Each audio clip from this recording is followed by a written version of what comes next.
In this video, we're going to look at the top 5 Kroger interview questions and help you plan awesome answers that are going to land you the job. So let's look at the first question that always comes up. What times can you work? And if you get this question wrong and you answer it badly, you will not get a job. This is probably the most important question in your interview. And the key thing you've got to do is you've got to be honest. You've got to show off as much flexibility as you possibly can. And you've got to show that you're committed and you're going to be there when they need you. A flexible, committed, honest person. That's what you want from the interview question. So, some great things to mention.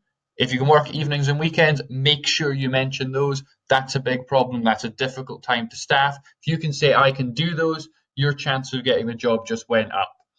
Talk about how you've managed the other commitments in your life rather than, oh, I have these commitments, which means I couldn't possibly do a Thursday. That's not very helpful. Talk about how you manage them and how you can be flexible around them. If you can work the school holidays, absolutely mention that. Instead of talking when you're asked a question about not being able to do a certain time, it's better to talk about, I would prefer to work normal business hours, but I can be flexible, and talk about how much flexibility you can offer them. But I can do a Thursday evening quite easily. So I'm happy to do some evenings here and there, but generally I would prefer business hours. So you're keeping the flexibility, but also you can get in a preference if that's really, really important. All right, last thing, focus on what you can do and not what you can't do. People that answer this question badly talk about, I can't do a Sunday, I can't do weekends, I can't do the school holidays. And you just give them a whole list of things that they're going to use against you. All these problems that they have overstaffing, and you're saying, I'm not going to help at all. So have a can-do positive attitude and you'll get through this question really well. Second question, what can you tell us about Kroger? And the way to approach it is what I've shown you in the diagram on the left. You have to get across everything that everyone knows about Kroger. So you're showing that you've done the very basics of the research. Then as we move out on the circles, you get a more impressive answer. So to make your answer a bit better, you need to get in some things that only some people know about Kroger. So you've got better knowledge than most people. And then you want to have a few things that only very few people know, which shows off that you've done really fantastic research. And I've given you some starters to look at. You can talk about associate discounts. That's something only some people would know.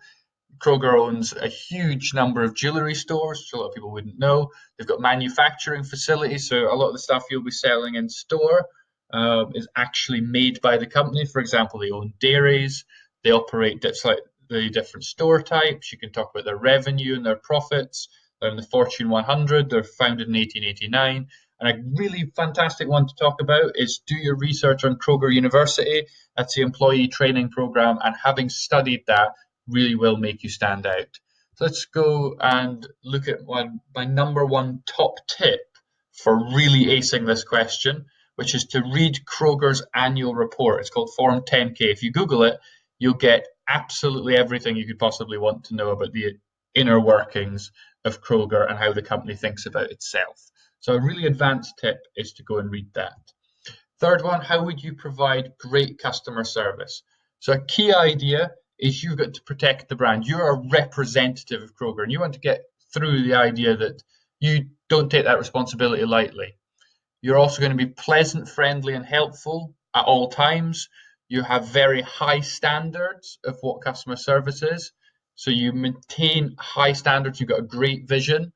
You want to talk about going the extra mile, and a fantastic phrase to get in there, just squeeze it in at the end of your answer, is just say, I ensure that the customer's needs are comprehensively met. And that's a fabulous definition of customer service.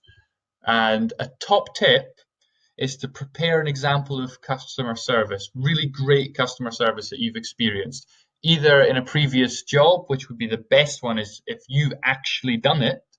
Failing that, if you're very early in your career, you could talk about fantastic customer service that you've seen in the wider world or in another store or setting, and how you're going to emulate that.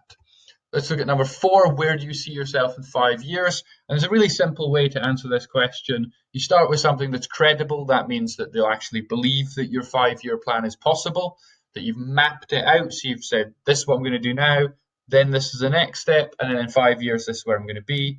You also have to talk about how this job that you're applying for is going to help you get there. What development opportunities is Kroger going to provide for you?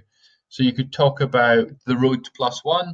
So what do you need to do from now to be one level above in 5 years? And you could talk perhaps about Kroger University. A bad answer, however, is something that's not believable, that you've not got really any plan, and it doesn't fit with Kroger's goals. And the classic thing that people will say is not with Kroger. So in 5 years' time, I want to be doing something completely different. This is just, get me some money. I don't really care about this company. No intention of staying here. And that's going to wreck your interview. So whatever you say, don't mention something not with Kroger, because that looks really bad. You want to take advantage of the opportunities that they're giving you and be positive about working there. Otherwise, you probably shouldn't go and work there. All right, number 5, a customer is arguing against a returns policy. What do you do? This is a trick question. They are wanting people that are going to follow the company's policies and represent the brand in a good way and not cause trouble. So you've got to be careful about how you answer this. So the first thing you need to talk about is de-escalation. You're not going to make the situation worse. You're going to make everything better. You're going to follow the company's procedure to the letter.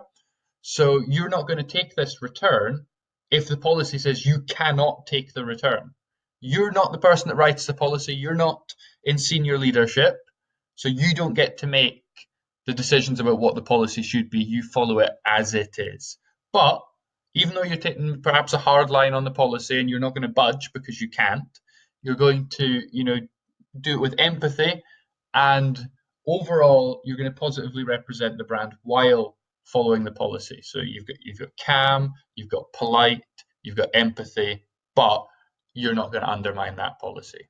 And the last thing for this question is talk about how you're not going to retaliate. So if the customer gets annoyed, you're not going to get annoyed back at them, and that you're going to ask for support, because it may be that your manager has more discretion around the policy and they could do a return in certain circumstances, but you don't have the authority to do that. So that's why you would ask for support. And lastly, as a bonus, I've given you a list of some questions that you could ask, which are really great questions to ask at the end of your interview. So I'll let you read through those on your own and pick which one, if any, that you quite like. And the last one I'll suggest is you should always ask at least one question that is directly based on something that has been discussed in the interview. So as you go through the interview, listen carefully and remember a certain thing that you wonder about, and then at the end of the interview, ask about that. It shows you're listening and it shows you're paying attention. So hopefully this has been very helpful to you. I recommend that you write out some answers for all of these, do your research, and you'll do fine. Hopefully, this does help you, and thank you very much for watching. Best of luck with your interview.